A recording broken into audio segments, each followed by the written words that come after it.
Hello guys, আমি এখন আছি আমার জমিতে। আমি আমার জমি দেখার জন্য আসলাম। এটা আমার হচ্ছে 29 ধানের জমি। সব জমি কাটা হয়েছে, কিন্তু আমার জমিতে এখনো কাটা হয়নি, কারণ কাঁচা আছে একটু একটু করে। এই হচ্ছে আমার জমির অবস্থা। প্রচুর বাতাস হচ্ছে। আল্লাহ তাআলা যেন আমার ধানগুলো যেন না ফেলে দেয়, এই দোয়াই করতেছি। এই হচ্ছে আমার জমির অবস্থা। দেখুন, একটু ধান পড়ে গেছে, অনেকের ধানও পড়ে গেছে। দেখেন, এটা আমার জমি। সকলের দোয়া করেন জমির ধানটা দাঁড়িয়ে থাকে, না পড়ে যায়। তো এই ছিল আজকে আমার ব্লগ ভিডিও, আমাদের এই ঝড়ের দিনের ভিডিও। আসসালামু আলাইকুম, ভালো আছেন? এই যে আবহাওয়া তো খুব খারাপ, রেমাল আক্রমণ করতেছে, আবহাওয়া খুব খারাপ। তো এই আবহাওয়া আপনি বের হয়েছেন, আপনার জীবনের ঝুঁকি নাই? আছে তো। তো আছে তো। শোনেন, আপনার ছেলে কোথায় আছে? ও আচ্ছা, ঠিক আছে। প্রচুর ঝড় হচ্ছে, প্রচুর ঝড়। আমরা এখন ঘূর্ণিঝড় রেমালের খুবই ঝড় হচ্ছে আমাদের এলাকায়।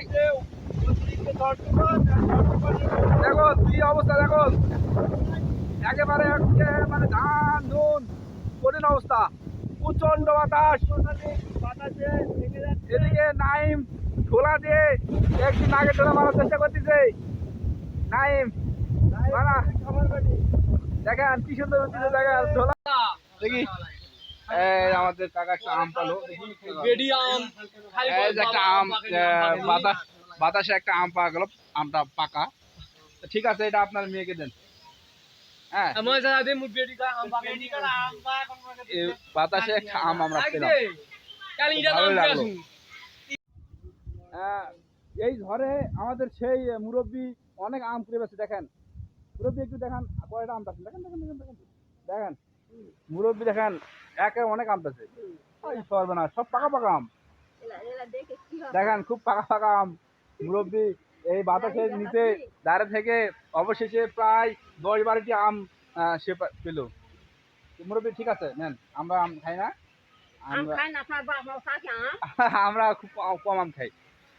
মুরব্বী অবশ্যই তার পুরস্কার পেয়ে গেছে আল্লাহর তরফ থেকে। যাই হোক, আমার ঘরে একেবারে জমিতে তো ধান পড়ে গেছে। এদিকে আমাদের গ্রামেরই আবিদ সাহেব অতি দ্রুত ধান কাটার চেষ্টা করতেছে, যাতে করে তার এই ধানটা যেন পানির নিচে ডুবে না যায়। এই জন্য বৃষ্টি পড়তেছে, তাও তারা অতি দ্রুত বাড়ির ধানটা রক্ষা করার জন্য তারা দুই মামা ভাগনা লেগে গেছে। ধানগুলো পড়ে গেছে, অন্তত একটু বৃষ্টি হলেই ধানগুলো সব পানির নিচে পড়ে যাবে। যার জন্য তারা দুই মামা ভাগনা ধানগুলো অতি দ্রুত কাটার চেষ্টা করছে। ধান কাটা প্রায় শেষের দিকে, আর 2-3টে পায়ে হবে। তো আপনাকে এই ধান কাটতে কেমন কেমন লাগতেছে? এই তো এখন ভেজা ধান কাটতে হবে, আমাদের এটাই কাজ। কারণ অবশ্যই এই ধানগুলো না কাটলে তো পানির নিচে নষ্ট হবে, মারা যাবে। এটা তো ধান পাকে গেছে। হ্যাঁ, এই ধানটা যদি না কাটে তাহলে একেবারে ধানটা একেবারে নষ্ট হয়ে যাবে। হ্যাঁ, তো ঠিক আছে, বৃষ্টি আসার আগে ধানগুলো কেটে শেষ করেন নাকি? তা তো অবশ্যই।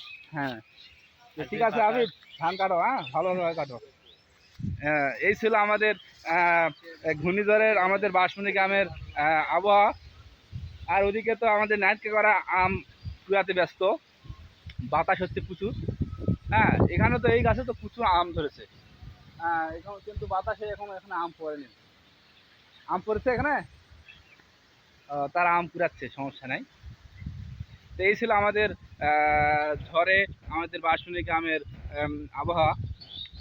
খুবই ভালো লাগতেছে ঝড়ে। হ্যাঁ, আবার একটু কষ্ট লাগতেছে, ধান পড়ে যাচ্ছে বাতাসে। এটি আমাদের একটি ভালো মন্দ দুটি অনুভূতি হচ্ছে।